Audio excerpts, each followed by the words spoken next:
Welcome back. Now for the news.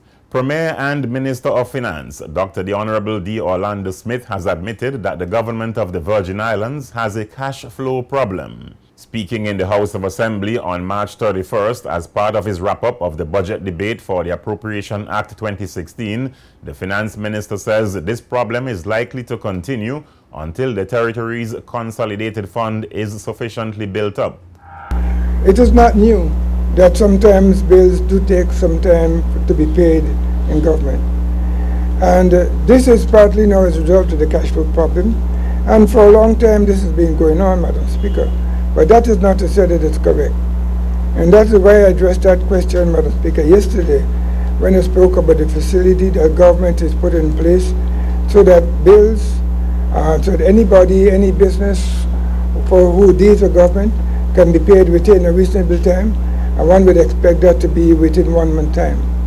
I also like to suggest, Madam Speaker, that as a result of the revenue raising measures that we are putting in place, that we'll be able to continue to build a consolidated fund so that after some time it will be a natural result that payment to any vendor will be made within that reasonable time within 1 month, without the necessity of using a facility.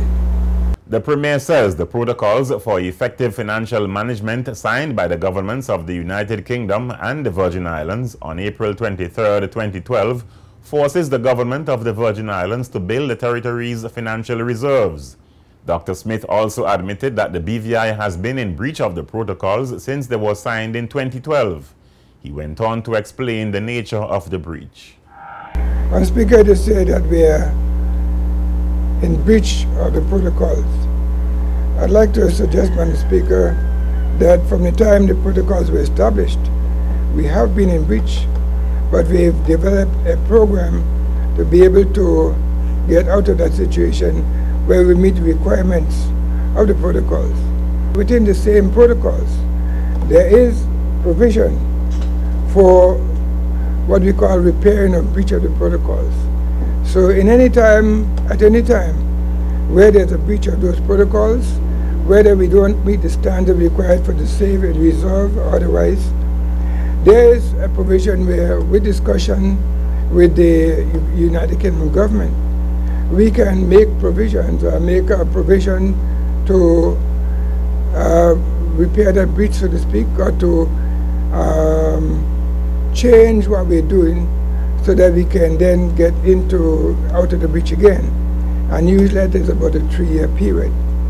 So at any time, Madam Speaker, there's a situation where we're in breach of those protocols. There's always a provision, Madam Speaker, with discussion to be able to have, or to extend the time, let us say, up to 3 years at each time, to be able to get out of breach and to be on track. We see the protocols, Madam Speaker, as a useful exercise, useful budgetary tool, useful financial tool, because it allows us to continue to save, Madam Speaker. In fact, it forces us to save. And saving is important because it is sometimes necessary that you need this kind of finances at a rainy day. Meanwhile, the 2016 Appropriation Act of $330.8 million was finally passed in the House of Assembly on March 31st.